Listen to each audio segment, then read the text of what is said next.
Sermão de Jonathan Edwards. Os santos, quando ausentes do corpo, estão presentes com o Senhor. Diz assim, em 2 Coríntios, capítulo 5, versículo 8. Mas temos confiança e desejamos antes deixar este corpo para habitar com o Senhor.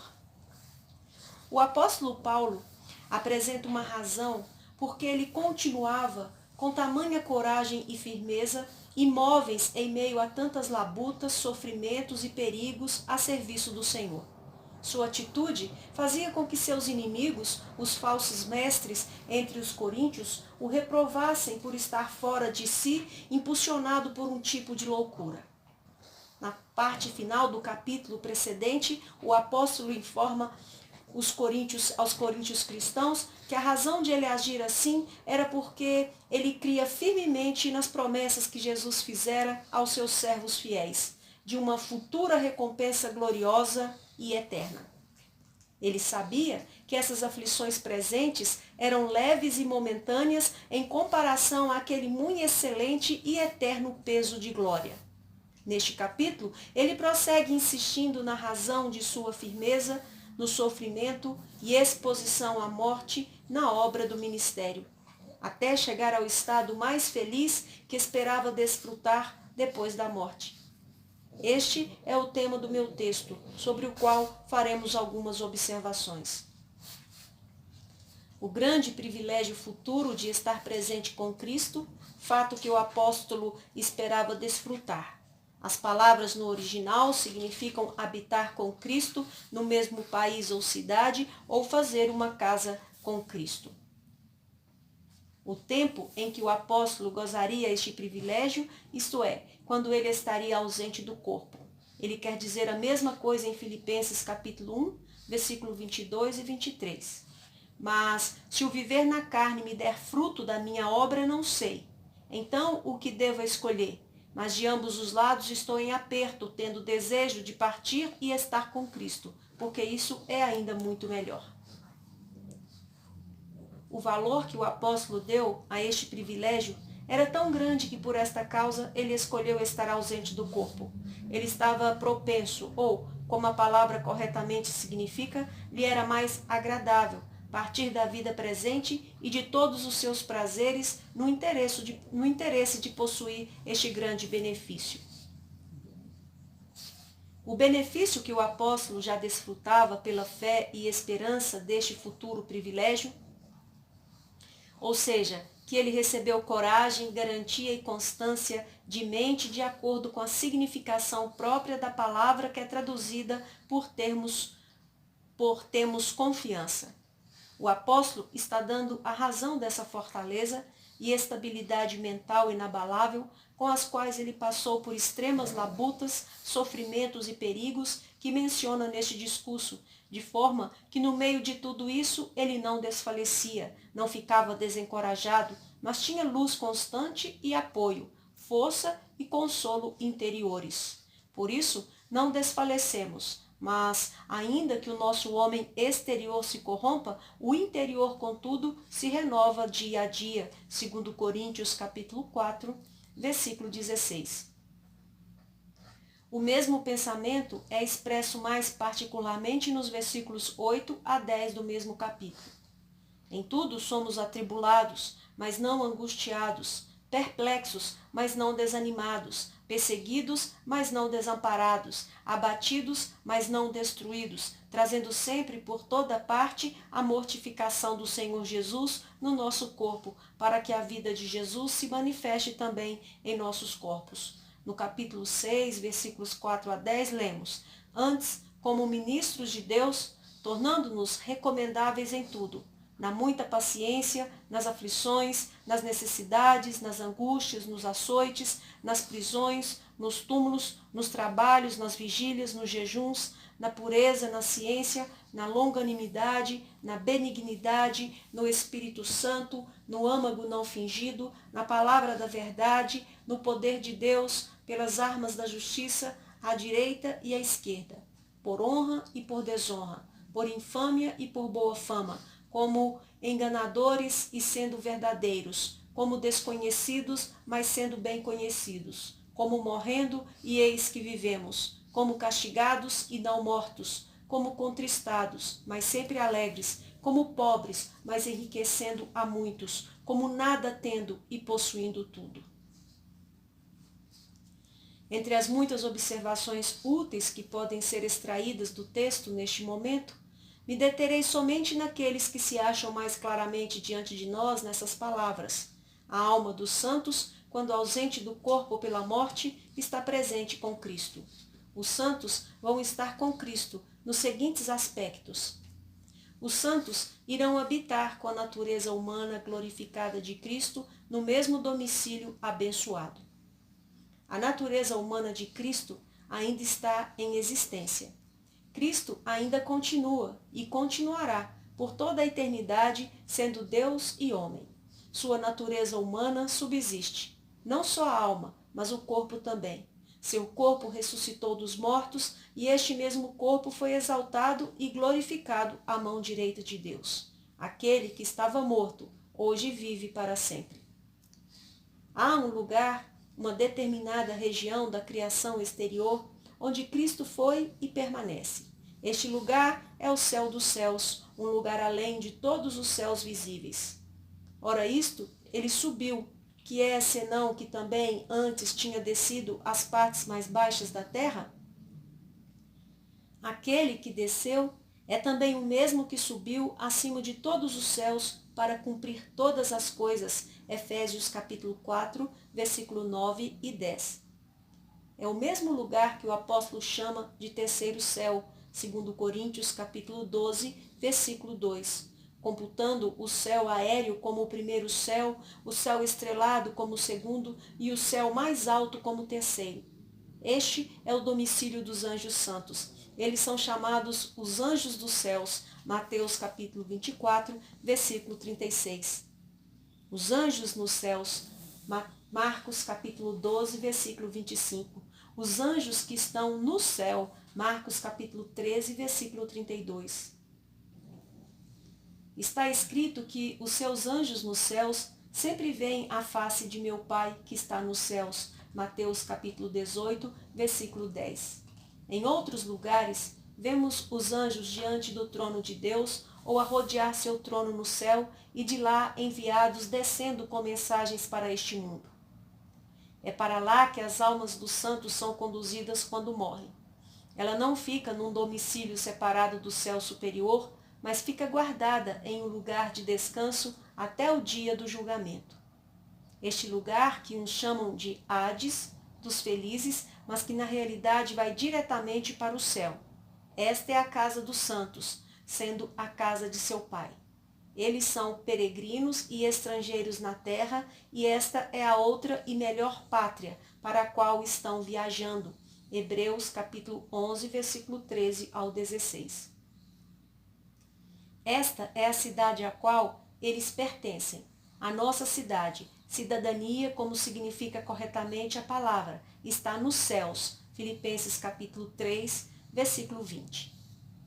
Este é, indubitavelmente, o lugar ao qual o apóstolo se refere quando diz: nós estamos dispostos a abandonar nossa primeira casa, o corpo, e habitar na mesma casa, cidade ou país em que Cristo habita. Que é a significação adequada das palavras no original? O que pode ser esta casa, cidade ou país, senão a casa que é mencionada em outros lugares como a casa deles, a casa do pai deles, a cidade e país aos quais eles adequadamente pertencem, para a qual eles estão viajando durante o tempo em que continuam neste mundo, e a casa, cidade e país onde sabemos que está a natureza humana de Cristo? Este é o descanso dos santos. Ali está seu coração, enquanto vivem na terra, e ali está o teu tesouro, a herança incorruptível, incontaminável e que se não pode murchar, guardada nos céus para vós, que está designada para eles, reservadas no céu.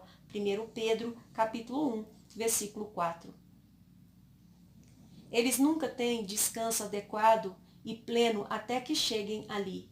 A alma, sem dúvida, quando ausente do corpo pela morte, as Escrituras a representam num estado de descanso perfeito. Chega ali.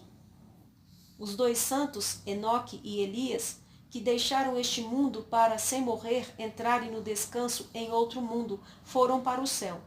Elias foi visto subindo ao céu, como viram Cristo. Há toda razão para pensarmos que Enoque e Elias foram para o mesmo lugar de descanso a qual os santos irão quando, pela morte, deixarem o mundo. Moisés, quando morreu no cume do monte, subiu para o mesmo domicílio glorioso com Elias, que subiu sem morrer. Eles são companheiros em outro mundo, pois apareceram juntos na transfiguração de Jesus. Eles estavam juntos naquele momento, com Cristo no monte, quando houve uma representação da sua glória no céu. Não há o que duvidar que eles também estavam juntos com ele mais tarde, quando de fato e plenamente ele foi glorificado no céu. Lá, incontestavelmente, estava a alma de Estevão, que subiu quando expirou. As circunstâncias de sua morte demonstram este fato, segundo o relato que temos. Mas ele, estando cheio do Espírito Santo e fixando os olhos no céu, viu a glória de Deus e Jesus, que estava à direita de Deus, e disse: Eis que vejo os céus abertos e o Filho do Homem, ou seja, Jesus em sua natureza humana, que está em pé à mão direita de Deus. Mas eles gritaram com grande voz, taparam os ouvidos e arremeteram unânimes contra ele. E expulsando-o da cidade, o apedrejavam. E apedrejavam a Estevão, que em invocação dizia: Senhor Jesus, recebe o meu espírito. Atos capítulo 7, versículos 55 ao 59. Antes de sua morte, ele teve uma visão extraordinária da glória que o Salvador tinha recebido no céu. Não só para si próprio, mas para Jesus e todos os seguidores fiéis, de modo que Estevão se encorajasse com a esperança desta glória para alegremente entregar a vida por ele. Por conseguinte, ele morre nessa esperança dizendo: Senhor Jesus, recebe o meu espírito. Com estas palavras, ele irrefutavelmente queria dizer: recebe o meu espírito, Senhor Jesus, para estar contigo nessa glória em que te vejo agora no céu, à mão direita de Deus. Para lá foi a alma do ladrão penitente na cruz. Cristo lhe disse: em verdade te digo que hoje entrarás comigo no paraíso. Lucas capítulo 23, versículo 43. O paraíso é o terceiro céu mencionado em 2 Coríntios capítulo 12, versículo 2 ao 4. O que no versículo 2 é chamado de terceiro céu, no versículo 4 é chamado de paraíso. As almas dos apóstolos e profetas estão no céu, como está claro pelas palavras: alegra-te sobre ela, ó céu, e vós, santos apóstolos e profetas. Apocalipse capítulo 18, versículo 20. A Igreja de Deus é de vez em quando diferenciada nas Escrituras com estas duas partes, a parte que está no céu e a que está na terra. Jesus Cristo, do qual toda a família nos céus e na terra toma o nome. Efésios capítulo 3, versículo 14 e 15. E que, havendo por ele feito a paz pelo sangue da sua cruz, por meio dele reconciliasse consigo mesmo todas as coisas, tanto as que estão na terra como as que estão nos céus. Colossenses capítulo 1, versículo 20. Que coisas que estão nos céus? São essas pelas quais a paz foi feita mediante o sangue da cruz de Cristo e que por ele reconciliou a Deus, senão os santos nos céus?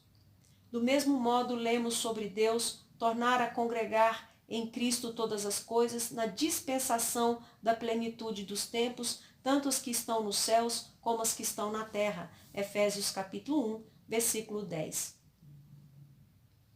Os espíritos dos justos, aperfeiçoados, estão na mesma cidade do Deus vivo, com os muitos milhares de anjos, e com Jesus, o mediador de uma nova aliança, como é evidente na Epístola de Hebreus, capítulo 12, versículo 22 a 24. A Igreja de Deus é chamada na Escritura pelo nome de Jerusalém, e o apóstolo fala de Jerusalém, que é de cima, ou que está nos céus, como a mãe de todos nós. Portanto, se nenhuma parte da igreja ou ninguém, exceto Enoque e Elias, está no céu, então não é provável que a igreja fosse chamada a Jerusalém, que está no céu. A alma dos santos, quando deixa o corpo pela morte, vai habitar na visão imediata, plena e constante de Cristo. Quando estamos ausentes de nossos queridos amigos, eles estão fora de nossa visão, mas quando estamos com eles, temos a oportunidade e satisfação de vê-los. Enquanto os santos estão no corpo e ausentes do Senhor, estão sob vários aspectos fora de nossa visão, o qual, não o havendo visto, há mais, no qual, não o vendo agora, mas crendo, vos alegrais com gozo inefável e glorioso. 1 Pedro capítulo 1, versículo 8. Eles têm neste mundo uma visão espiritual de Cristo, mas veem por espelho em enigma e com grandes interrupções. No céu, eles o veem face a face. 1 Coríntios capítulo 13, versículo 12. Bem-aventurados os limpos de coração, porque eles verão a Deus. Mateus capítulo 5, versículo 8. A visão beatífica que eles têm de Deus está em Cristo, que é o brilho ou fulgência da glória de Deus, pela qual sua glória brilha lá no céu, à vista dos santos e anjos, como também aqui na terra. Este é o sol da justiça, que não só é a luz deste mundo, mas também o sol que ilumina a Jerusalém celestial, por cujos raios luminosos a glória de Deus brilha para a iluminação e felicidade de todos os habitantes gloriosos. A glória de Deus a tem alumiado, e o Cordeiro é a sua lâmpada. Apocalipse capítulo 21, versículo 23. Ninguém vê Deus Pai imediatamente. Ele é o Rei eterno, imortal e invisível. Cristo é a imagem desse Deus invisível, pela qual ele é visto por todas as criaturas eleitas. O Filho unigênito que está no seio do Pai o declarou e o manifestou. Ninguém jamais viu o Pai, somente o Filho, e ninguém mais vê o Pai senão pela revelação que o Filho faz dele. No céu, os espíritos dos justos aperfeiçoados o veem como ele é. Eles veem a sua glória.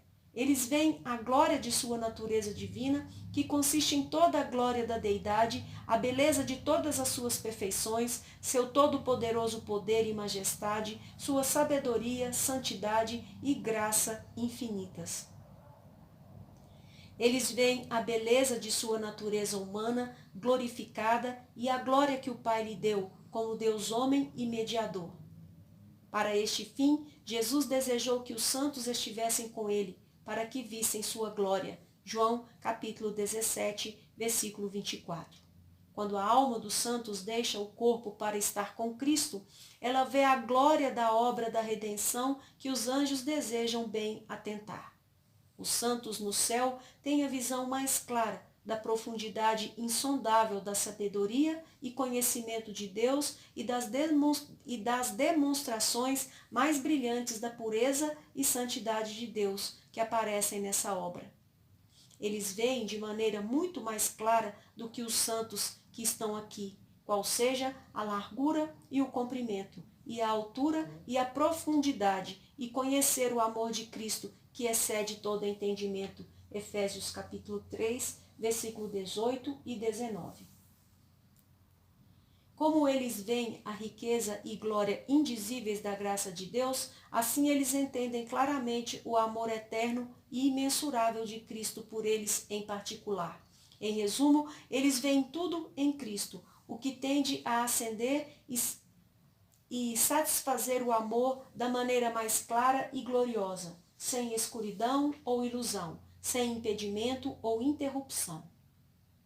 Hoje, os santos, enquanto no corpo, veem um pouco da glória e amor de Cristo, assim como nós, no crepúsculo matutino, vemos um pouco da luz refletida do sol misturada com a escuridão. Mas, quando separados do corpo, eles veem o Redentor glorioso e amoroso, assim como vemos o sol, quando se levanta e está acima do horizonte, pelos seus raios diretos, no hemisfério claro e em dia perfeito.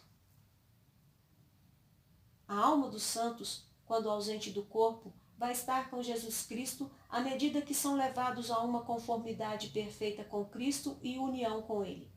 A conformidade espiritual dos santos começou enquanto a alma estava no corpo.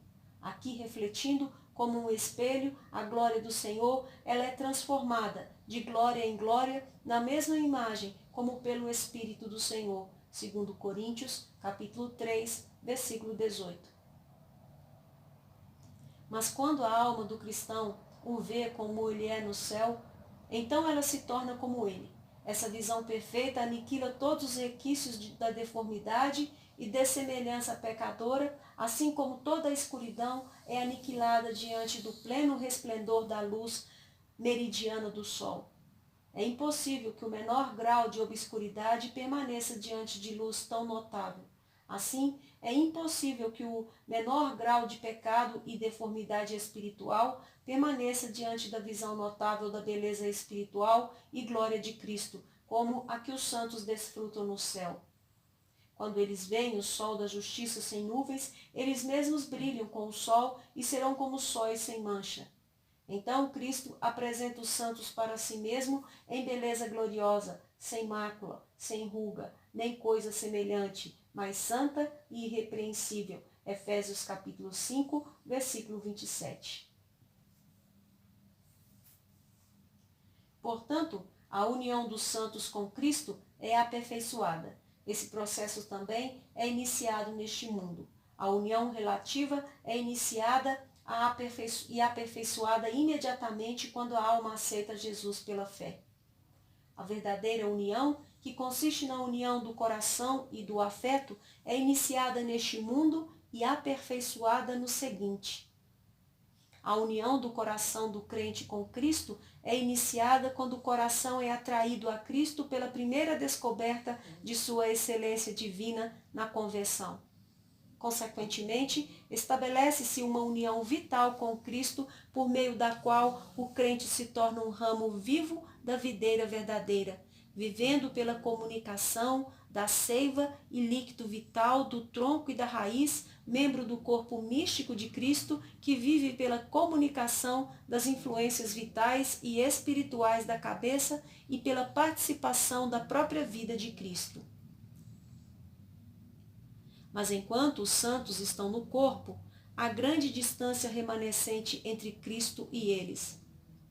As sobras da alienação e a união vital é muito imperfeita, e assim é a comunicação da vida espiritual e a da influência vital.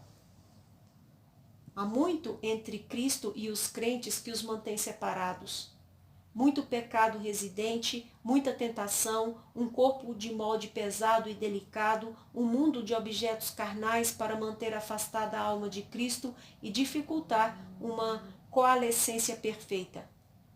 Mas quando a alma deixa o corpo, todos estes embaraços e obstáculos são removidos.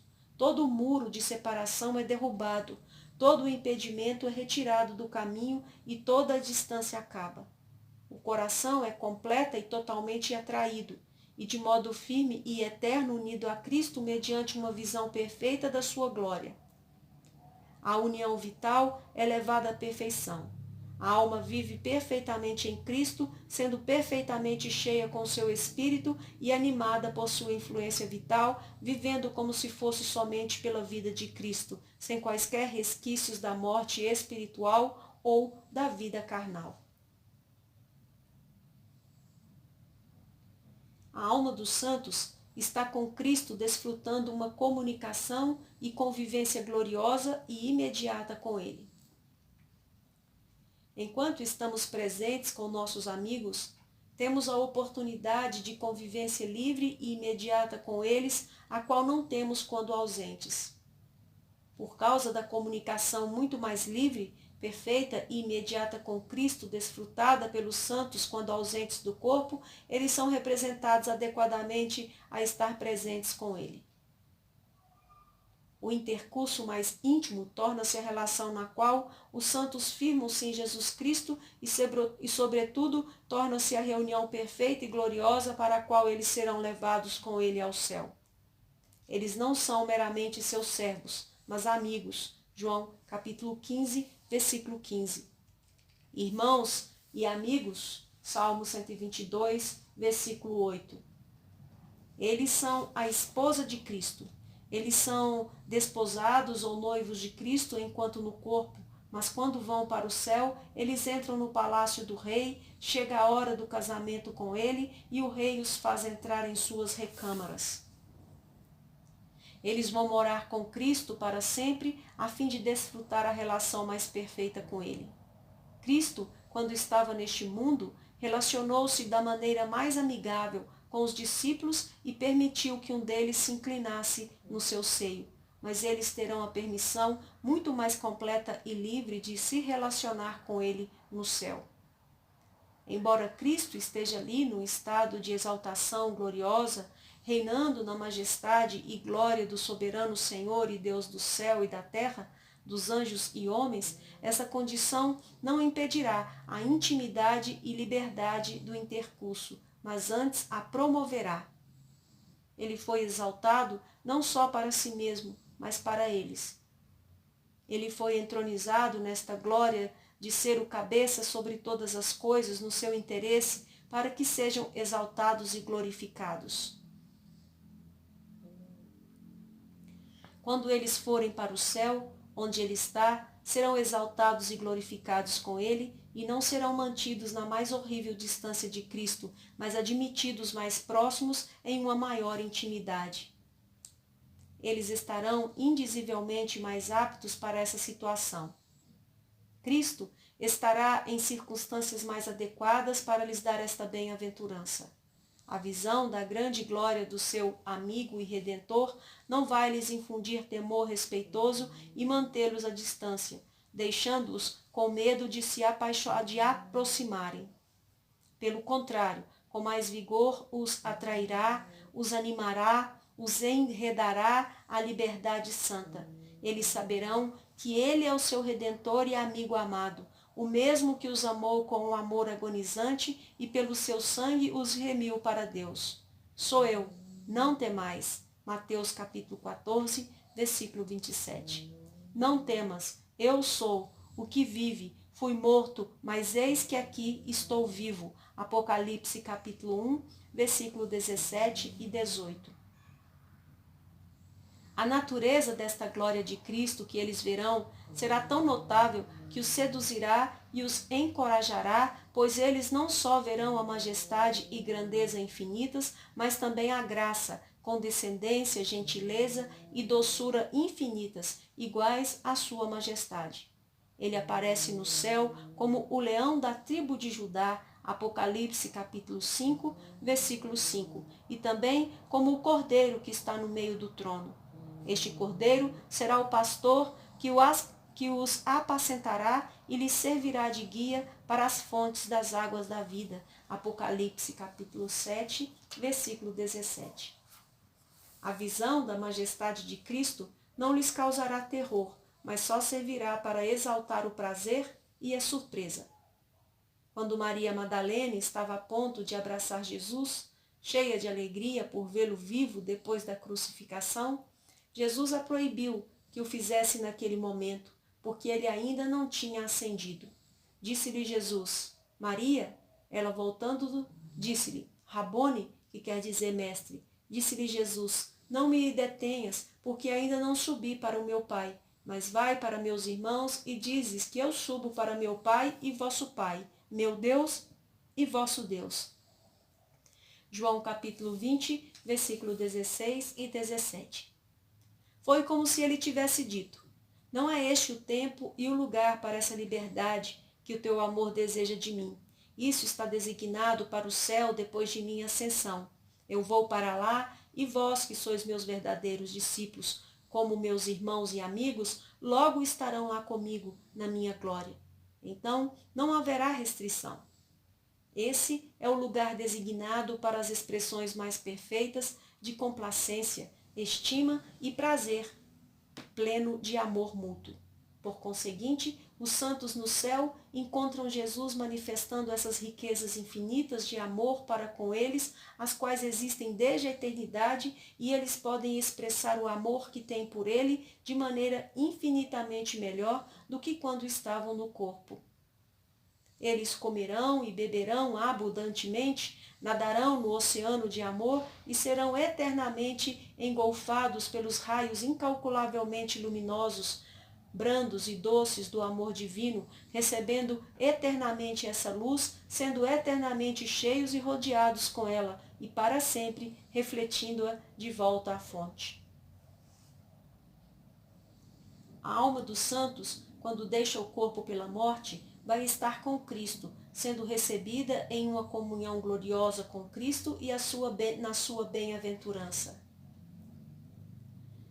Como a esposa recebida em comunhão de bens com o marido, e como a esposa de um príncipe participa com ele nas suas posses e honras magníficas, assim a igreja, a esposa de Cristo, quando chega a hora do casamento e ela é recebida para morar no céu com ele, participa com ele da sua glória.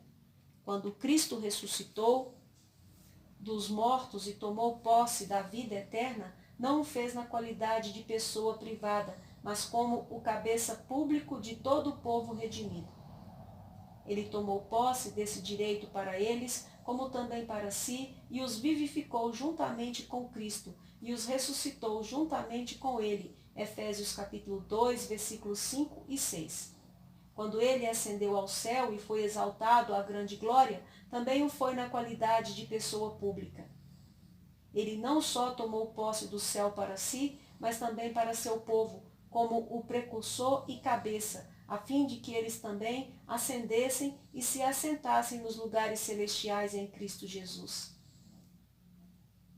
Cristo escreverá sobre eles o seu novo nome, Apocalipse capítulo 3, versículo 12, ou seja, ele os fará participantes da própria glória e exaltação no céu.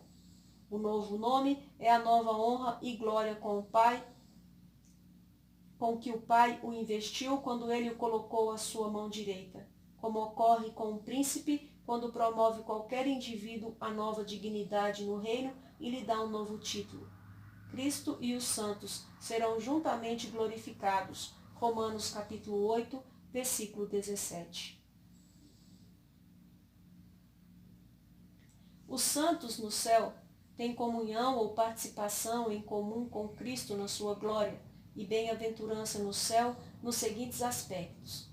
Os santos no céu participam com Cristo das bem-aventuranças que ele tem no gozo de seu Pai. Quando Cristo ascendeu ao céu, ele foi recebido a uma bem-aventurança peculiar no gozo do Pai, que na paixão escondeu-se da face de Jesus. Esse gozo tornou-se relação na qual ele estava com o Pai e foi uma recompensa satisfatória pelo grande e difícil serviço que ele executara na terra.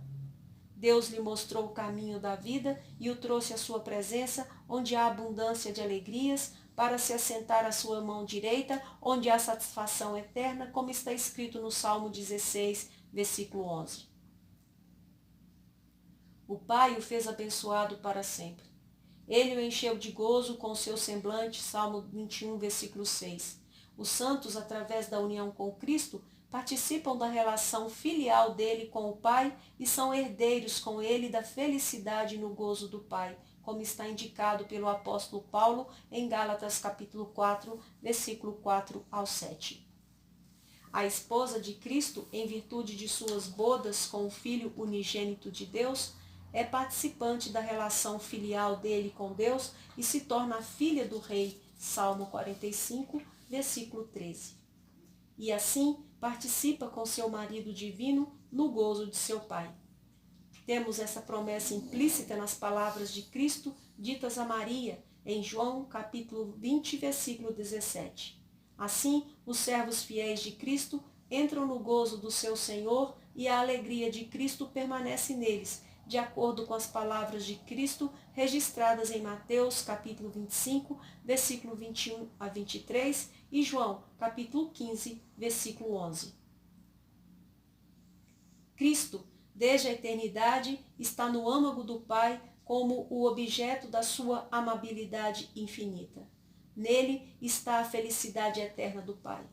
Antes que o mundo existisse, ele estava com o Pai no gozo do seu amor infinito e tinha infinito prazer e bem-aventurança, como ele declara sobre si mesmo em Provérbios capítulo 8, versículo 30.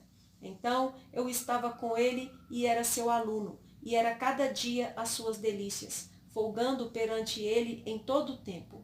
Quando Cristo ascendeu ao Pai após a sua crucificação, ele foi para ele, para o gozo da mesma glória e bem-aventurança, no gozo do seu amor, de acordo com a oração que ele fez na noite antes da crucificação.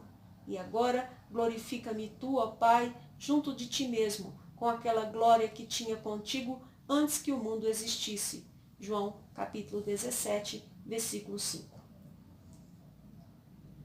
Na mesma oração, ele manifesta ser sua vontade que os verdadeiros discípulos estejam com ele no gozo daquela alegria e glória, as quais ele pediu para si mesmo, para que tenham a minha alegria completa em si mesmos. João capítulo 17, versículo 13.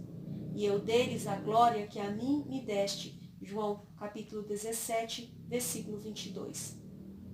Esta glória e alegria de Cristo, que os santos devem desfrutar com ele, é o que ele tem no gozo do amor infinito de seu Pai, descrita pelas últimas palavras dessa oração de nosso Senhor, para que o amor com que me tens amado esteja neles e eu neles esteja. João capítulo 17, versículo 26. O amor que o Pai tem no Filho é realmente grande. A deidade, por assim dizer, flui de maneira completa e plena numa corrente de amor para Cristo, e a alegria e o gozo de Cristo são proporcionalmente grandes, o qual ele fará os santos beberem com ele, segundo as palavras do salmista. Eles se fartarão da gordura da tua casa, e os farás beber da corrente das tuas delícias, porque em ti está o manancial da vida. Na tua luz veremos a luz. Salmo 36, versículo 8 e 9. Os santos terão gozo ao participarem com Cristo em seu gozo e verão a luz na sua luz. Eles participarão com Cristo do mesmo rio de gozo, beberão da água da vida e do mesmo vinho novo no reino do Pai. Mateus capítulo 26, versículo 29. Esse vinho novo é a alegria e felicidade nas quais Cristo e os verdadeiros discípulos participarão juntos na glória, a qual foi comparada pelo sangue de Cristo ou a recompensa da sua obediência até a morte.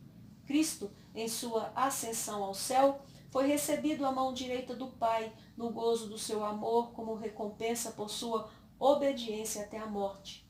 Mas a mesma justiça é considerada tanto para o cabeça quanto para os membros, e ambos terão comunhão na mesma recompensa, cada um de acordo com a sua capacidade distinta. O fato de os santos no céu participarem com Cristo do seu gozo com o Pai manifesta a excelência transcendente da felicidade deles e a realidade de eles serem admitidos a um privilégio imensamente mais alto em glória do que os anjos. Os santos no céu são recebidos em uma comunhão ou participação com Cristo na glória daquele domínio ao qual o Pai o exaltou. Os santos, quando ascendem ao céu e são levados a se assentar junto com Cristo nas regiões celestiais, são exaltados para reinar com ele. Por meio dele, são feitos reis e sacerdotes e reinam com ele e nele sobre o mesmo reino. Como o Pai lhe designou um reino, assim ele o designou para eles. O Pai designou o Filho para reinar sobre o seu próprio reino, e o Filho designa os santos para reinar no seu reino. O Pai deu a Cristo o direito de se assentar com ele no trono, e Cristo dá aos santos o direito de se assentarem com ele, de acordo com a promessa de Cristo em Apocalipse capítulo 3, versículo 21. Cristo, como o Filho de Deus, é o herdeiro do seu reino, e os santos são co-herdeiros com Cristo, o que implica que eles são herdeiros da mesma herança, possuidores do mesmo reino, nele e com ele, de acordo com a capacidade deles. Cristo reina sobre os céus e a terra. Ele foi nomeado herdeiro de todas as coisas, e assim todas as coisas são dos santos. Tudo é vosso, seja Paulo, seja Apolo, seja Cefas, seja o mundo, seja a vida, seja a morte, seja o presente, seja o futuro, tudo é vosso, e vós de Cristo, e Cristo de Deus. 1 Coríntios, capítulo 3, versículo 21 ao 23. Aos anjos são dados a Cristo como parte do seu domínio. Eles lhes são dados a esperar nele como espíritos ministradores para ele. Portanto, todos os anjos, até os mais sublimes e mais dignificados, também são espíritos ministradores enviados para servir a favor daqueles que hão de herdar a salvação. Hebreus capítulo 1, versículo 14. Eles são os anjos de Cristo e dos cristãos. Tal é a união dos santos com Cristo e o interesse que eles têm nele, que aquilo que ele possui, eles possuem de maneira muito mais perfeita e abençoada do que se todas as coisas fossem dadas separadamente a eles e por si mesmos, para serem dispostas de acordo com a discrição que tiverem. Quanto mais a esposa glorificada do grande rei reina com ele no seu domínio sobre o universo, tanto mais participará com ele da alegria e glória do reinado no seu reino de graça. Os santos no céu são participantes com Cristo na alegria e glória na promoção e prosperidade do seu reino de graça na terra e no sucesso do Evangelho, que ele reputa como a glória peculiar do seu reinado. O bom pastor se alegra quando ele encontra apenas uma ovelha que estava perdida, e seus amigos e vizinhos no céu se alegram com ele nesta ocasião. A parte da família que está no céu não está alheia aos assuntos da parte da mesma família que está na terra. Os que são com o rei e a família real que mora no seu palácio não são mantidos em ignorância dos assuntos do reino. Os santos no céu estão com os anjos, os ministros do rei, por quem ele administra os assuntos do reino, que sobem e descem continuamente do céu à terra, e são empregados dia a dia como espíritos ministradores para cada membro da igreja. A isso acrescentamos a ininterrupta subida de almas dos santos que morrem de todas as partes da igreja militante. Sobre esses assuntos, os santos do céu devem estar 1000 vezes sob maior vantagem do que nós, por terem uma visão total do estado da igreja na terra e uma familiaridade pronta, direta e certa de todos os assuntos em toda parte. O que lhes dá maior vantagem de tal familiaridade do que as coisas mencionadas é o fato de eles estarem constantemente na presença imediata de Cristo e no gozo do seu convívio mais perfeito.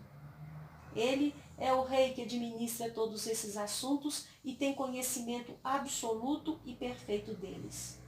Cristo é o cabeça da Assembleia glorificada e eles são seu corpo mistificamente glorificado. O que a cabeça vê é para a informação do corpo, de acordo com a sua capacidade, e o que a cabeça desfruta é para a alegria do corpo. Os santos que partem deste mundo e ascendem ao céu não saem da visão pertencente às coisas do reino de Cristo na terra. Pelo contrário, eles saem de um estado de obscuridade e sobem acima das nuvens dentro da mais clara luz para um pináculo no próprio centro de luz, onde todas as coisas aparecem na visão clara. Eles têm vantagem muito maior de verem o estado do reino de Cristo e as obras da nova criação do que tinham quando estavam neste mundo. Assim como alguém que sobe ao cume de uma montanha alta tem maior vantagem de ver a face da terra do que tinha quando estava num vale profundo ou numa floresta espessa, cercada por todos os lados de coisas que impedem e limitam a visão. Outrosim, os santos não veem tudo como espectadores indiferentes ou desinteressados, mas que o próprio Cristo é um espectador desinteressado. A felicidade dos santos no céu consiste em grande parte em ver a glória de Deus que aparece na obra da redenção, pois é principalmente por isso que Deus manifesta a sua glória, a glória da sua sabedoria, santidade, graça e outras perfeições, aos santos e anjos, conforme é evidente nas Escrituras. Por conseguinte, não há o que duvidar que a felicidade deles consiste em ver o progresso desta obra em sua aplicação, sucesso e passos pelos quais o poder e sabedoria infinitos levem-os à meta. Os santos no céu estão em vantagens indescritivelmente maiores de desfrutarem o progresso dessa obra do que nós, visto que eles estão em maiores vantagens de verem e entenderem os passos maravilhosos que a sabedoria divina dá em tudo o que é feito e o fim glorioso que ele atinge, bem como a oposição que Satanás faz e como ele é confundido e vencido. Eles veem melhor a conexão de um evento com o outro e a ordem maravilhosa de todas as coisas que sucedem na igreja, em épocas diferentes, as quais nos parecem confusas. Eles não apenas veem essas coisas e se alegram nelas como visão gloriosa e maravilhosa, mas o fazem como pessoas interessadas. Assim como Cristo está interessado, possuindo essas coisas em Cristo e reinando com ele no seu reino. O sucesso de Cristo na obra de redenção, em trazer as almas para si mesmo, aplicando os benefícios salvadores pelo seu Espírito e o avanço do reino da graça no mundo, é a recompensa prometida a ele pelo Pai no concerto de redenção pelo serviço extrênuo e difícil que ele executou quando na forma de servo, como está manifestado em Isaías, capítulo 53, versículo 10 ao 12. Mas os santos participarão com ele da alegria desta recompensa, pois esta obediência que é recompensada é computada a eles, visto que são os seus membros. Esta foi a alegria colocada diante de Cristo, por causa da qual ele suportou a cruz e menosprezou a vergonha. Sua alegria é a alegria de todo o céu. Os santos que estão com ele no céu estão sob vantagens muito maiores de participar com ele desta alegria, porque eles têm uma comunhão perfeita com ele e por estar em companhia de quem eles desfrutam e possuem toda a herança, toda a felicidade, tanto quanto o corpo tem o prazer da música pelo ouvido, o prazer da comida pela boca e estômago e todo o benefício e refrigério do ar pelos pulmões. Os santos, enquanto na terra, oram e labutam pela mesma coisa que Cristo labutou, ou seja, o avanço do reino de Deus entre os homens, a prosperidade de Sião e o desenvolvimento da religião neste mundo. A maioria deles foi participante com cabeça nos sofrimentos e cumpre, como o apóstolo Paulo expressa, o resto das aflições de Cristo, Colossenses capítulo 1, versículo 24. Eles participarão com ele da glória e alegria do fim obtido. De maneira que agora já não sou eu que faço isso, mas o pecado que habita em mim. Romanos capítulo 7, versículo 17. Se sofremos também com ele, reinaremos. Se o negarmos, também ele nos negará. Segundo Timóteo capítulo 2, versículo 12. Cristo, quando sofreu tudo o que tinha de sofrer, deixou a terra e ascendeu ao céu, mas estava tão longe de não ter mais nada com o reino neste mundo que era como se estivesse no começo. Ele ascendeu com esse propósito para que possuísse e desfrutasse mais completamente este reino, para que ele reinasse nele e estivesse sobre as melhores vantagens por ele. De certa forma, os santos não têm mais nada a ver com o reino de Cristo na terra quando eles ascendem ao céu. Eis que vinha nas nuvens do céu um como o Filho do Homem, ou seja, Cristo ascendido, e dirigiu-se ao ancião de dias, e o fizeram chegar até ele. E foi-lhe dado o domínio e a honra e o reino para que todos os povos, nações e línguas o servissem. Daniel, capítulo 7, versículo 13 e 14. Esta profecia será cumprida eminentemente depois do reinado do anticristo, que é o tempo do reino de Cristo. O mesmo é verdade quando o reino e o domínio e a majestade dos reinos debaixo de todo o céu serão dados ao povo dos santos do Altíssimo. Daniel capítulo 7, versículo 27. É É porque eles reinarão em Cristo e com ele o Altíssimo, como está indicado nas palavras que se seguem no versículo. O seu reino será um reino eterno, e todos os domínios o servirão e lhe obedecerão. Isto é verdade, não só acerca dos santos que estão na terra, mas também dos santos no céu. Consequentemente, os santos no céu, concernente a esse tempo, cantam, e eles reinarão sobre a terra. Apocalipse capítulo 5, versículo 10.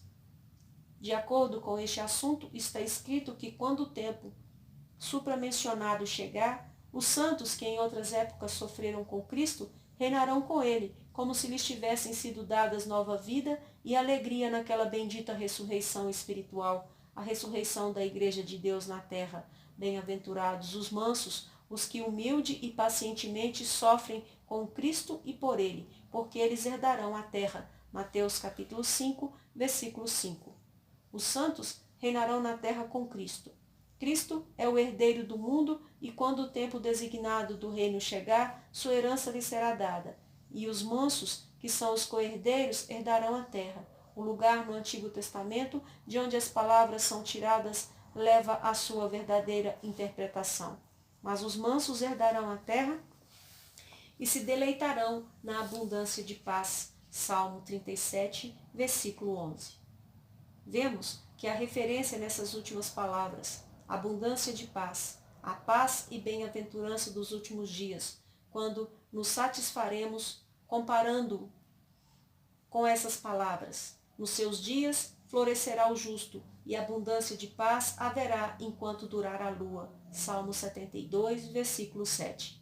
E lhes manifestarei abundância de paz e de verdade. Jeremias capítulo 33, versículo 6. E também com o livro do profeta Isaías, capítulo 2, versículo 4, Miqueias, capítulo 4, versículo 3, Isaías, capítulo 11, versículos 6 a 9, e muitos outros lugares paralelos.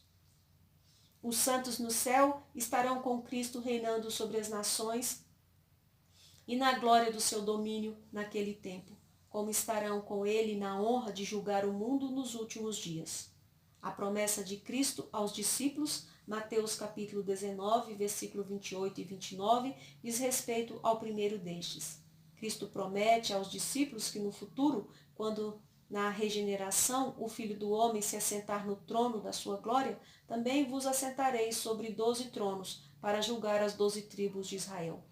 A linguagem usada para descrever que os santos no céu reinam na terra nos últimos e gloriosos dias está em harmonia com esta promessa de Cristo.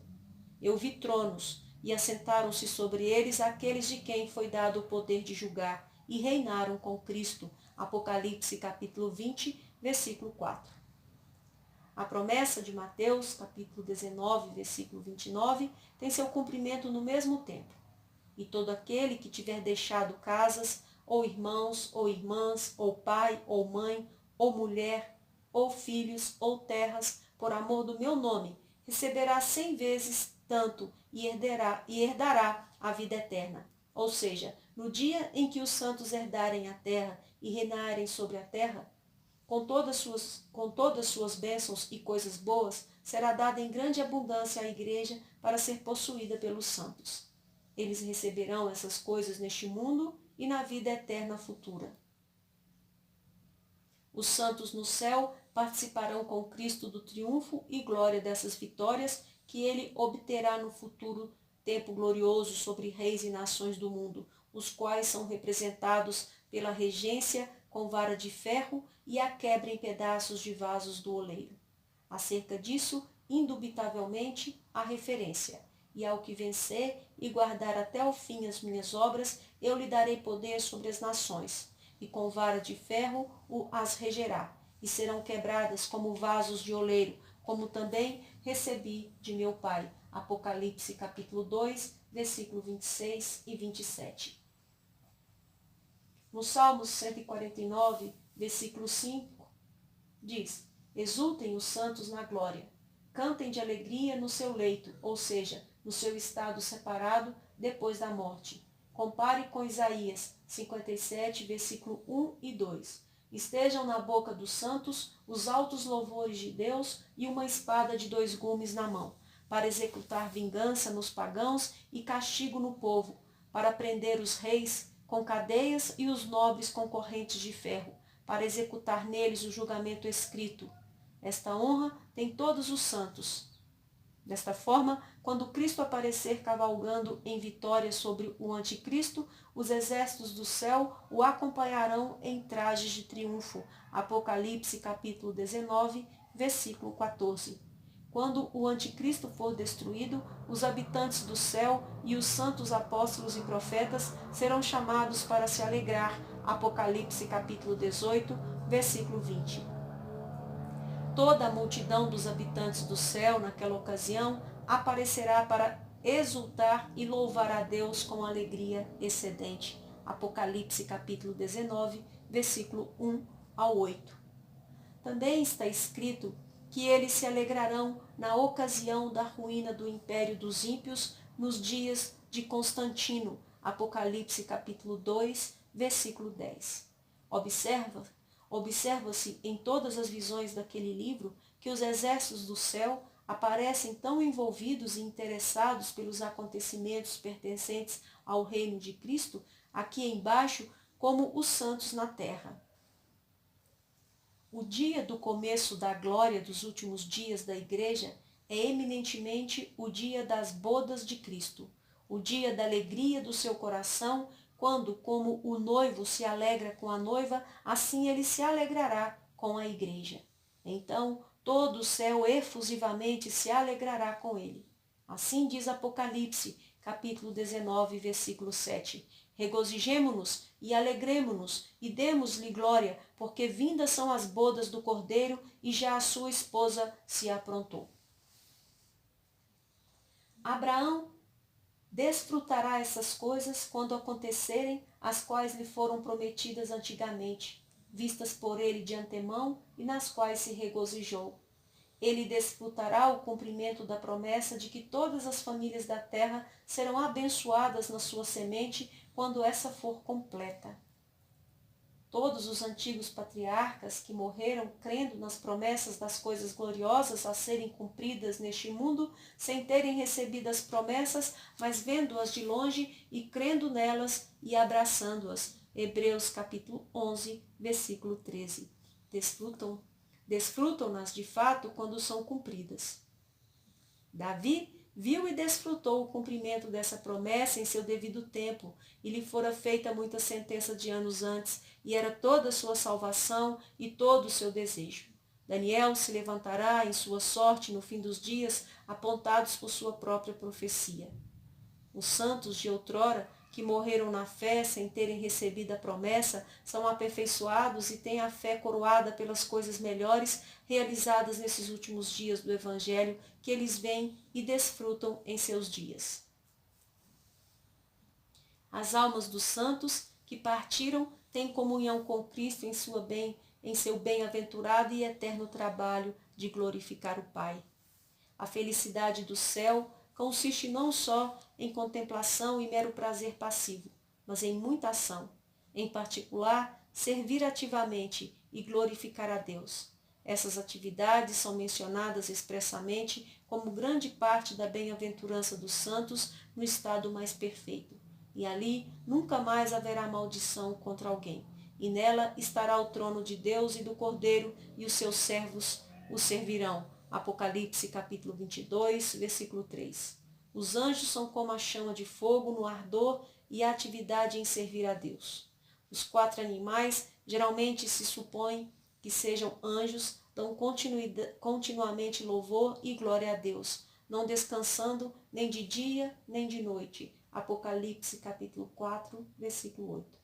Nesse aspecto, as almas dos santos tornam-se sem dúvida como anjo de Deus no céu. Jesus Cristo é o cabeça de toda a Assembleia gloriosa, como em outras coisas relativas ao estado bendito dos santos, bem como no seu louvor e glorificação ao Pai. Quando Cristo, na noite antes de ser crucificado, orou por sua exaltação à glória, foi para que ele glorificasse o Pai. Jesus falou essas coisas e, levantando os olhos ao céu, disse: Pai, é chegada a hora, glorifica a teu Filho, para que também o teu Filho te glorifique a ti. João capítulo 17, versículo 1. E isso, sem dúvida, agora ele faz no céu, não só no cumprimento da vontade do Pai, na função de cabeça da igreja e regente do universo, mas também em conduzir a Assembleia Celestial nos louvores. Quando Cristo institui a ceia do Senhor e comeu e bebeu com os discípulos à mesa, os conduziu nos louvores a Deus no hino em que cantavam, dando-lhes nesse particular uma representação e penhor do futuro banquete com ele e da bebida do novo vinho no reino do Pai Celeste. Sem dúvida, da mesma forma, ele conduz os seus discípulos glorificados no céu. Davi, como o amado salmista de Israel, conduziu a grande congregação do povo de Deus nos cânticos de louvor. Neste aspecto, como em inumeráveis outros, ele era tipo de Cristo, o qual é mencionado na Escritura pelo nome de Davi. Muitos dos salmos que Davi escreveu eram cânticos de louvor que ele, pelo espírito de profecia, proferiu em nome de Cristo como cabeça da igreja, conduzindo os santos nos louvores. Cristo no céu conduziu a Assembleia Gloriosa nos louvores a Deus, como Moisés conduziu a congregação de Israel pelo Mar Vermelho. O que está implícito nas palavras: e cantavam o cântico de Moisés, servo de Deus, e o cântico do Cordeiro. Apocalipse capítulo 15, versículo 2 e 3. João nos fala que ouviu uma voz sair do trono, dizendo: louvai o nosso Deus, vós todos os seus servos, e vós que o temeis. Tanto pequenos como grandes. Apocalipse capítulo 19, versículo 5. Quem proferiu esta voz que saiu do trono, senão o Cordeiro que está no meio do trono, conclamando a Assembleia Gloriosa dos santos a louvarem ao seu Pai, ao seu Deus? Sabemos da consequência dessa voz, pois está contida nas seguintes palavras: e ouvi como que a voz de uma grande multidão, e como que a voz de muitas águas, e como que a voz de grandes trovões, que dizia: aleluia, pois já o Senhor, Deus Todo-Poderoso, reina. Apocalipse, capítulo 19, versículo 6.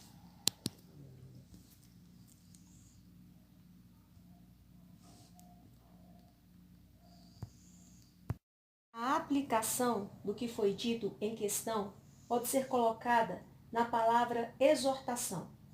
Sejamos todos exortados a buscar seriamente esse grande privilégio do qual falamos, que quando deixamos este corpo, vamos habitar com o Senhor, segundo Coríntios, capítulo 5, versículo 8. Não permanecemos para sempre neste tabernáculo terrestre. Ele é muito frágil e logo se deteriorará e cairá, estando continuamente sujeito a ser vencido por inumeráveis expedientes. Nossa alma, em breve, terá de deixar o corpo e entrar no mundo eterno. Quão infinitamente grande será o privilégio e felicidade dos que naquele momento irão estar com Cristo na sua glória, da maneira como foi representada. O privilégio dos 12 discípulos foi grande por estarem constantemente com Cristo como sua família, no seu estado de humilhação. O privilégio dos 3 discípulos foi grande por estarem com ele no Monte da Transfiguração, onde lhes foi mostrada uma semelhança languida da futura glória dele no céu, como eles já viam seguramente no estado fraco, frágil e pecador. Eles ficaram tão encantados com o que viram que desejaram fazer tabernáculos para morar neles e não descer mais do monte. Também foi grande o privilégio de Moisés quando esteve com Cristo no Monte Sinai e lhe pediu que mostrasse a sua glória. Quando viu pelas costas ao passar e o ouviu proclamar seu nome. Quanto maior é o privilégio de estarmos com Cristo no céu, onde ele se assenta à direita de Deus como Rei e Deus dos anjos e do universo, brilhando como a grande luz, o sol brilhante daquele mundo de glória, para ali habitarmos na visão plena, constante e perpétua da sua beleza e brilho, conversarmos com ele livre e intimamente, desfrutarmos seu amor inteiramente como amigos e cônjuge, compartilharmos com ele no infinito gozo de seu Pai. Quão transcendente é o privilégio de nos assentarmos com ele no trono para reinarmos com ele na posse plena de todas as coisas. Participarmos com ele da alegria e glória da vitória sobre os inimigos e da promoção do reino no mundo e unirmos-nos com ele nos alegres cânticos de louvor ao seu Pai e nosso Pai, para sempre e sempre. Este não é um privilégio digno de ser buscado? Como reforço veemente dessa exortação, tirarei lições proveitosas dessa dispensação da providência santa de Deus, que é a ocasião aflitiva de nossa reunião neste momento. A morte do eminente servo de Jesus Cristo na obra de ministrar o Evangelho, cujo enterro deve ser cuidado neste dia. Também mencionaremos o que era observável nele na vida e na morte. Nesta dispensação da providência, Deus nos faz lembrar de nossa mortalidade e nos avisa que o tempo se aproxima quando estaremos ausentes do corpo e, como o apóstolo observa 2 versículos mais à frente no texto, deveremos comparecer ante o tribunal de Cristo, para que cada um receba segundo o que tiver feito por meio do corpo, ou bem ou mal, segundo Coríntios, capítulo 5, versículo 10. Nesse eminente servo, cuja morte somos chamados a considerar e tirar lições proveitosas, temos não só exemplo de mortalidade, mas também exemplo de alguém que, estando ausente do corpo, está presente com o Senhor, segundo temos raciocínio imaginável para concluir. Se considerarmos a natureza da experiência das quais ele passava desde o tempo de sua conversão, ou da natureza e curso dos seus exercícios interiores a partir daquela data, ou sua relação exterior e prática de vida, ou sua estrutura e comportamento durante todo o longo tempo em que ele encarou a morte frente a frente. Suas convicções de pecado, que precedem as primeiras consolações em Cristo, como consta no relato escrito que ele deixou acerca dos exercícios e experiências interiores, eram sumamente profundas e completas. Suas dificuldades e exercícios mentais que surgem de um senso de culpa e miséria eram muito grandes e continuamente longos, porém, não obstante, são sãos e racionais, não constituindo em pavores instáveis, violentos e irresponsáveis e perturbações da mente, mas emanavam das mais sérias considerações e de uma iluminação clara da consciência para discernir e considerar o verdadeiro estado das coisas. A luz entrou em sua mente na conversão, e as influências e exercícios para os quais sua mente foi sujeita naquele momento mostram-se muito agradáveis à razão e ao Evangelho de Jesus Cristo. A mudança foi muito grande e notável, contudo, sem a aparência de impressões fortes na imaginação, de voos súbitos de afetos ou de emoções veementes da natureza animal, mas foi assistida com visões justas da suprema glória do ser divino, que consistia na dignidade e beleza infinitas das perfeições da sua natureza e da excelência transcendente do caminho de salvação por Cristo Jesus. Estas coisas sucederam há cerca de 8 anos, quando ele tinha 21 anos de idade. Deus santificou e preparou este vaso para seu uso, o qual designou tornar eminentemente vaso de honra na sua casa, fazendo-o de grande capacidade e dando-o de aptidões e dons naturais muito incomuns,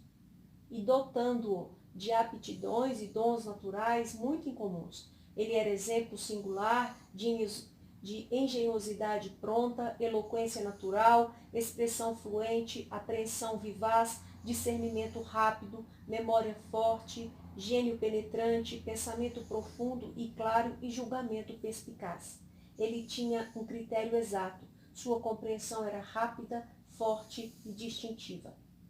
Sua aprendizagem era muito considerável, ele tinha grande gosto em aprender e se aplicava de maneira tão acirrada aos estudos quando estava na faculdade que muito lhe prejudicou a saúde e foi obrigado por conta disso, durante algum tempo, deixar a faculdade e, vencido pelos estudos, voltar para casa.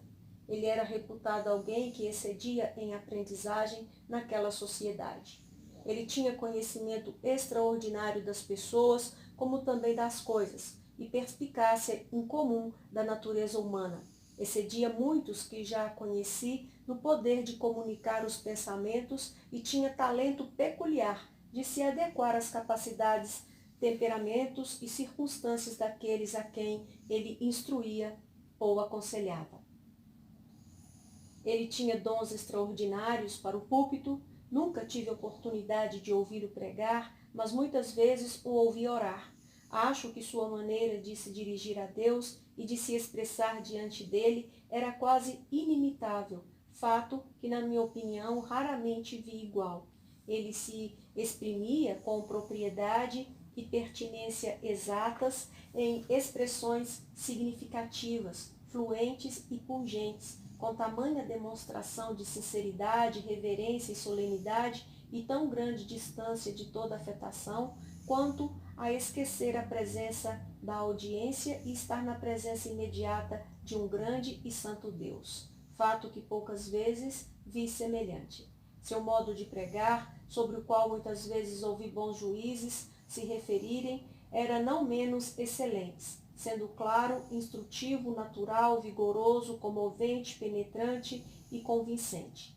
Ele repugnava o ruído afetado e a impetuosidade violenta do púlpito e, contudo, tinha grande aversão ao sermão tedioso e frio, quando o tema requereria afeição e avidez. Tinha não só talentos excelentes para o estudo e o púlpito, mas também para a conversão.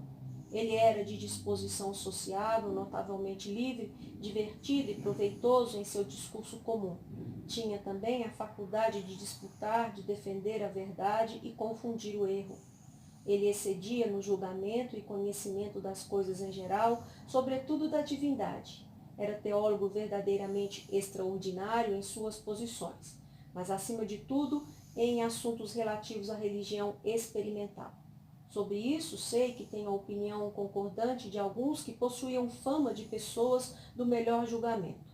De acordo com a capacidade que tenho para julgar coisas dessa natureza e de acordo com minhas oportunidades, que ultimamente têm sido grandes, nunca soube de alguém igual a ele, da mesma idade e posição, que tivesse noções claras e precisas da natureza e essência da verdadeira religião, e soubesse distinguir as várias aparências falsas, o que suponho ser devido a essas três coisas que se reuniam nele: a força do seu gênio natural, as grandes oportunidades que teve de observar as pessoas de várias regiões, brancas e índias, e sua própria grande experiência.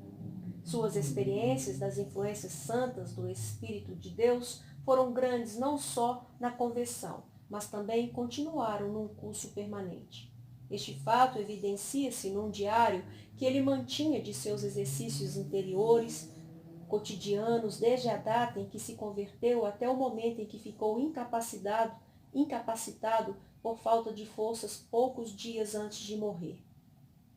A mudança que ele considerava como sua conversão não só produziu mudança em suas visões, afetos e estrutura mental, mas foi o começo da obra de Deus em seu coração, a qual Deus continuou fazendo de maneira muito maravilhosa até o dia em que o seu servo morreu.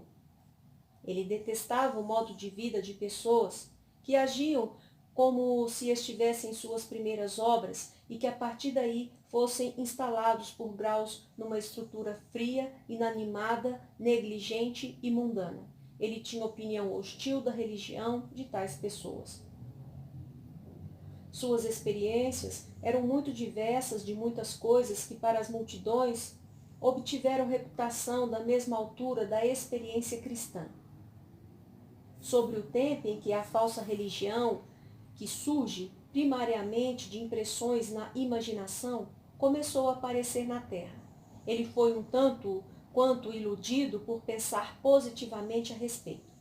Embora ele soubesse que nunca teve tais experiências como os outros relatavam, pensava que era porque as realizações dos outros estavam além da sua. Ele as desejava, as buscava, mas nunca pôde tê-las. Disse-me que nunca teve o que chamamos impulso ou impressão forte na imaginação acerca de coisas religiosas na vida, mas admitia que durante o curto tempo em que pensou bem sobre essas coisas, foi tingido com o espírito de falso zelo que é habitual atendê-los. Mas disse que não estava em seu elemento, sentia-se como peixe fora d'água. Quando, depois de pouco tempo, ele veio a ver claramente a vaidade e perniciosidade de tais coisas, custou-lhe abundância de tristeza e angústia mental. E até onde sei, mais tarde, ele confessou de modo livre e franco os erros de conduta com a qual tinha colidido e se humilhou diante daqueles a quem ele tinha ofendido. Desde sua convicção do erro a esse respeito, sempre teve aversão peculiar a esse tipo de zelo amargo e as experiências ilusórias que foram a principal fonte disso. Ele detestava entusiasmo em todas as formas e operações. Detestava tudo que na opinião ou experiência parecesse se inclinar ao antinomianismo, como as experiências daqueles cuja primeira fé consiste em crer que Cristo morreu em particular por eles. Seu primeiro amor em amar Deus porque supuseram que eram objetos do seu amor. A garantia de boa posição por testemunho ou sugestão imediata, com ou sem textos da Escritura, de que os pecados lhe foram perdoados, que Deus os amava. E a alegria de estarem mais alegres com sua suposta distinção dos outros em honra, privilégios, altas experiências, do que com a excelência de Deus e a beleza de Cristo. O orgulho espiritual de tais leigos que se levantam como mestres públicos e proclamam aprendizagem humana e ministério instruído. Ele repugnava a disposição das pessoas a muito barulho e show na religião, o desejo de serem copiosas em publicar e proclamar a própria experiência, ainda que não condenasse, mas aprovasse os cristãos que falam por experiência própria em certas ocasiões e para certas pessoas com modéstia, discrição e reserva. Ele abominava o espírito e prática da generalidade dos separatistas desta terra.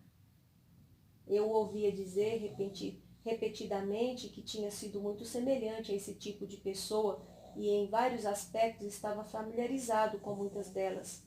Por causa dessa familiaridade, ele sabia o que estava geralmente em reputação entre eles como o poder da santidade, que era coisa completamente diferente da devoção vital recomendada na Escritura, nada havendo nela dessa natureza. Ele nunca esteve mais cônscio em condenar estas coisas que a enfermidade, e depois de deixar de ter expectativa de vida, em particular quando tinha as maiores e mais próximas visões da eternidade que se avizinhava, e várias vezes quando pensava que estava morrendo e esperava, em alguns minutos, estar no mundo eterno, conforme ele contou. Assim, como seu aspecto interior mostrou-se do tipo certo e era muito notável quanto ao grau, assim seu comportamento e prática externas eram agradáveis. Em todo o trajeto, ele agia como alguém que tinha vendido tudo por Cristo, se dedicado completamente a Deus, feito da glória o seu alvo mais supremo e estava determinado a gastar todo o tempo e força a serviço de Deus. Ele era ativo na religião da maneira certa. Não mera ou principalmente com a língua a professar e falar, mas ativo na obra e matéria da religião. Ele não era um daqueles que dão um jeito de se esquivar da cruz para alcançar o céu na indulgência da facilidade e indolência. sua vida de labor e abnegação, os sacrifícios que fez e a prontidão e constância com que ele despendeu a força e essência para promover a glória do Redentor são provavelmente sem comparação hoje em dia nessa parte do mundo. Muito disso pode ser percebido por aquele que lê seu periódico impresso, mas muito mais se ficou sabendo por relações longas e estreitas com ele e examinando o diário desde sua morte, o qual ele de propósito escondeu no que publicou. Como seu desejo e labor pelo avanço do reino de Cristo eram grandes, assim era seu sucesso. Deus tinha prazer em fazer dele um instrumento de execução das coisas mais extraordinárias entre as pobres silvícolas, iluminando, despertando, reformando, mudando-lhes a disposição e os modos, e maravilhosamente transformando-os, que talvez possam ser produzidas nesses últimos dias do mundo.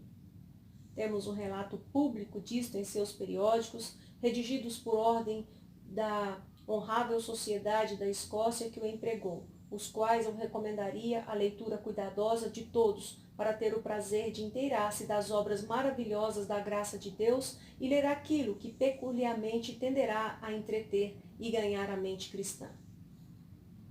Não menos extraordinários eram sua constante tranquilidade, paz, certeza e alegria em Deus, durante o longo tempo em que olhava a morte face a face, sem a menor esperança de recuperação, continuando sem interrupção até os últimos momentos em que a enfermidade muito sensivelmente atacava dia a dia seus órgãos vitais e muitas vezes o levava ao estado no qual ele pensava, e outros também, que estava morrendo. Os pensamentos da aproximação da morte nunca pareciam sequer desalentá-lo, mas antes o encorajavam e lhe divertiam o humor. Quanto mais perto a morte chegava, mais desejoso ele parecia de morrer.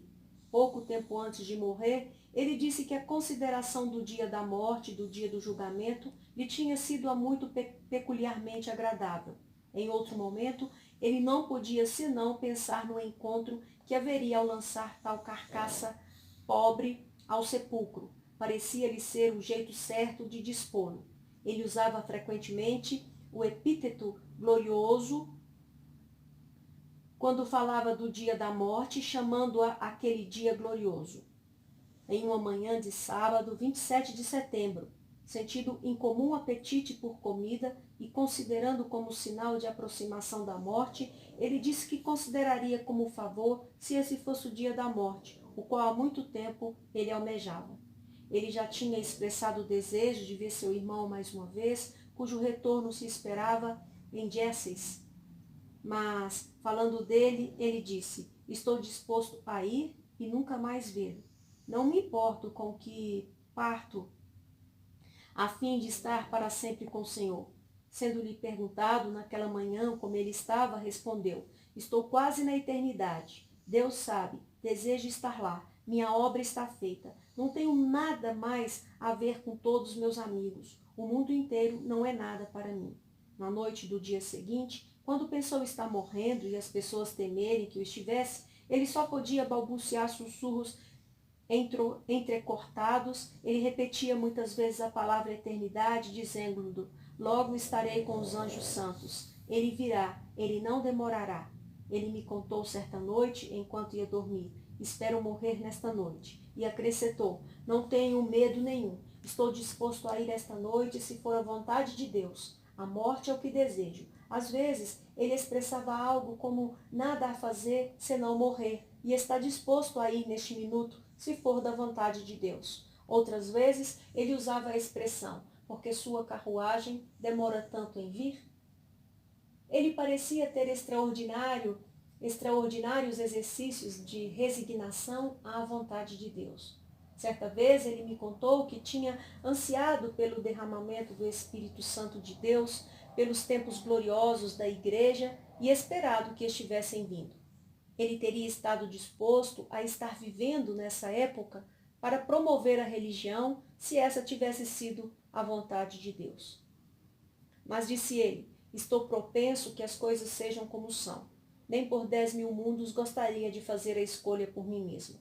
Com frequência, ele falava dos diferentes tipos de vontade de morrer e mencionava como algo ignóbil e vil desejar morrer só para se livrar do sofrimento ou só para ir ao céu a fim de receber honra e promoção. Seu desejo de morte era de tipo totalmente diferente e para fins mais nobres. Quando ele foi atacado pela primeira vez em algo semelhante à diarreia, um dos últimos e mais fatais sintomas da doença, ele disse: agora o tempo glorioso está chegando. Almejei servir a Deus perfeitamente e Deus satisfará esse desejo. Uma vez ou outra, na parte final de sua enfermidade, ele articulou estas expressões: meu céu é agradar a Deus, glorificá-lo, dar tudo a Ele e ser dedicado completamente à sua glória. Este é o céu que desejo. Esta é a minha religião. Esta é a minha felicidade e sempre foi, desde que supus ter a verdadeira religião. Todos os que são dessa religião me encontrarão no céu. Eu não vou para o céu para ser promovido, mas para dar honra a Deus. É de pouca importância onde serei posicionado no céu. Se tenho um assento alto ou baixo, mas vou amar, agradar e glorificar a Deus. Se eu tivesse 1000 almas e elas valessem algo, eu as daria todas para Deus. Mas não tenho nada a dar quando tudo terminar. É impossível qualquer criatura racional estar contente sem fazer tudo para Deus. O próprio Deus não me pôde fazer feliz de outro modo. Desejo estar no céu, louvando e glorificando a Deus como os anjos santos. Todo meu desejo é glorificar a Deus. Meu coração sai para o sepulcro, parece-me um lugar desejável. Mas glorificado seja Deus. É isto. Isto está acima de tudo. É um grande conforto eu pensar que fiz pouco para Deus no mundo. Lamento que não tenha feito mais para Ele. Não há nada do mundo pelo que valha a pena viver, exceto fazer o bem, cumprir a obra de Deus e fazer o trabalho que Cristo fez. Não vi nada mais no mundo que se renda a alguma satisfação, além de viver para Deus, agradando-o e fazendo sua vontade. Minha maior alegria e bem-estar foi fazer algo para promover o interesse da religião e das almas em particular. Depois que ele ficou em estado de prostração extrema, que o privou da menor esperança de reputação, sua mente foi peculiarmente levada para o futuro com a preocupação séria pela prosperidade da Igreja de Deus na terra. É mais do que evidente que este ardor é proveniente de um amor puro e desinteressado por Cristo e um desejo de sua glória. A prosperidade de Sião era um tema no qual ele se demorava muito e do qual muito falava e cada vez mais à medida que a morte se aproximava. Quando estava perto do fim, ele me contou que nunca, em toda a vida, teve a mente induzida a desejos e orações fervorosas pela promoção do reino de Cristo na terra, desde que ficou extremamente prostrado em Boston. Ele ficou muito admirado por não haver disposição maior nos ministros e no povo em orar pelo florescimento da religião no mundo. Em particular, muitas vezes ele ficou pasmo por não haver mais prontidão em obedecer à proposta feita pela Escócia para a extraordinária união em oração entre o povo de Deus pela vinda do reino de Cristo, e o enviou como seu último conselho à sua congregação para que eles o praticassem de acordo com essa proposta. Pouco antes de morrer, ele me contou quando entrei no quarto. Meus pensamentos estavam no querido velho tema, a prosperidade da Igreja de Deus na terra. Ao acordar, fui levado a chorar pelo derramamento do Espírito de Deus e pelo progresso do reino de Cristo, pelos quais o querido Redentor morreu e tanto sofreu. É sobretudo isso que me faz desejar muito a prosperidade da Igreja de Deus na terra. Alguns dias antes de morrer, ele quis que cantássemos um salmo relacionado com a prosperidade de Sião, que ele denotou ter engajado seus pensamentos e desejos acima de todas as coisas. a seu pedido, cantamos parte do Salmo 102. Quando terminamos, embora estivesse tão prostrado que mal podia falar, ele se esforçou e fez uma oração muito audivelmente, na qual, além de pedir pelos presentes e pela própria congregação, orou solicitamente pelo avivamento e florescimento da religião no mundo. Sua congregação tem lugar especial em seu coração. Era frequente ele falar dela, e quando o fazia, era com ternura peculiar, de forma que sua fala era interrompida e afogada por lágrimas. Assim, propus-me a representar algo do caráter e comportamento deste excelente servo de Cristo, cujo sepultamento deve ser cuidado agora. Embora o tenha feito muito imperfeitamente, empreendi fazê-lo com fidelidade na presença e temor de Deus, sem lisonja, o que seguramente deve ser detestado nos ministros do Evangelho quando falam como mensageiros do Senhor dos Exércitos. Tal razão temos de satisfazer, para que a pessoa de quem falo, agora ausente do corpo, está presente com o Senhor. Não apenas esse fato, mas também com ela está uma coroa de glória de brilho distinto. O quanto há na consideração de tal exemplo e de tão abençoado fim para instigar os que ainda estamos vivos com a maior diligência e seriedade, a fim de que tiremos lições proveitosas do tempo de vida e também possamos ir estar com Cristo quando deixarmos o corpo. O tempo está chegando e logo virá. Não sabemos quão próximo está, quando teremos de nos despedir eternamente de todas as coisas deste mundo para entrarmos num estado permanente e inalterável no reino eterno. O quanto vale a pena laborarmos, sofrermos e negarmos a nós mesmos para guardarmos um bom fundamento de sustentação e provisão contra esse tempo. O quanto é preciosa essa paz quando ouvimos falar que vale a pena mais momentos, tais momentos. Quão escuro seria estarmos em tais circunstâncias, sob as aflições externas de uma estrutura consumada e dissolvente, e encarando a morte na face a cada dia, com corações imundos e pecados não perdoados, sob uma carga terrível de culpa e ira divina, tendo muita tristeza e raiva em nossa enfermidade e nada para confortar e apoiar nossa mente. Nada diante de nós, senão um comparecimento rápido perante o tribunal de um Deus Todo-Poderoso e infinitamente santo e irado, e uma eternidade infinita para sofrermos sua ira sem piedade ou misericórdia. A pessoa de quem estamos falando tinha um grande senso desta realidade. Ele afirmou, não muito tempo antes de morrer: é muito agradável pensar na eternidade. Sua infinidade a torna agradável. Mas o que direi quanto à eternidade dos ímpios? Não posso mencionar nem pensar. O pensamento é muito terrível. Em outro momento, falando de um coração dedicado a Deus e sua glória, ele disse: o quanto é importante ter tal estrutura de mente, tal coração como esse, quando vamos morrer. É isso que me dá paz agora. O quanto há em particular nas coisas que foram observadas deste iminente ministro de Cristo para nos instigar.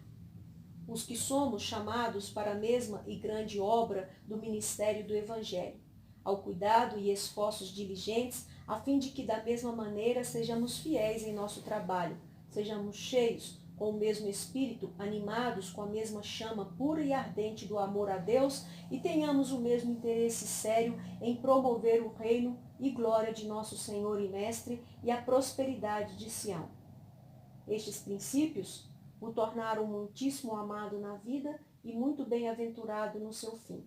Logo virá o tempo em que nós também teremos de deixar nosso tabernáculo terrestre e ir a nosso Senhor, que nos enviou a trabalhar na seara para prestarmos contas de nós mesmos a Ele. O quanto nos preocupa a correr, não duvidosamente, a lutar não como aquele que golpeia o ar. O que ouvimos não deveria nos instigar a depender de Deus para Ele nos ajudar em nosso trabalho, ser estrênuos em buscar a influência do seu espírito e o sucesso em nosso labor, com jejum e oração, nos quais as pessoas falam que são abundantes?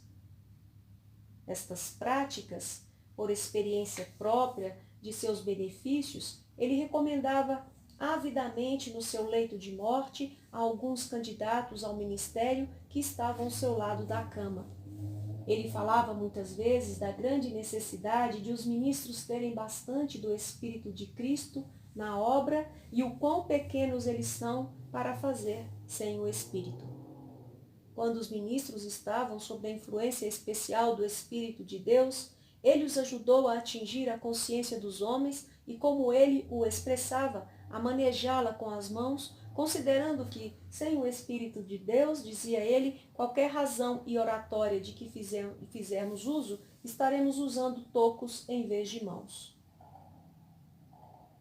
Que as coisas que foram vistas e ouvidas sobre esta pessoa extraordinária, a santidade, consagração, trabalho duro e abnegação de vida, sua tão excepcional devoção de si e do seu tudo no coração e na prática para a glória de Deus, e a maravilhosa estrutura mental manifestada de maneira tão firme sobre a expectativa da morte e com dores e agonias que a acompanharam. Que isso nos instigue a todos nós, ministros e povo, a um senso adequado da grandeza da obra que temos de fazer no mundo, da excelência e afabilidade da religião total na experiência e na prática, da bem-aventurança do fim daqueles cuja morte termina tal vida e do valor infinito da recompensa eterna, quando ausente do corpo e presente com o Senhor, e efetivamente nos impulsione a empenhos constantes e eficazes, a fim de que à semelhança de tal vida santa entremos afinal para tão bem-aventurado fim. Amém.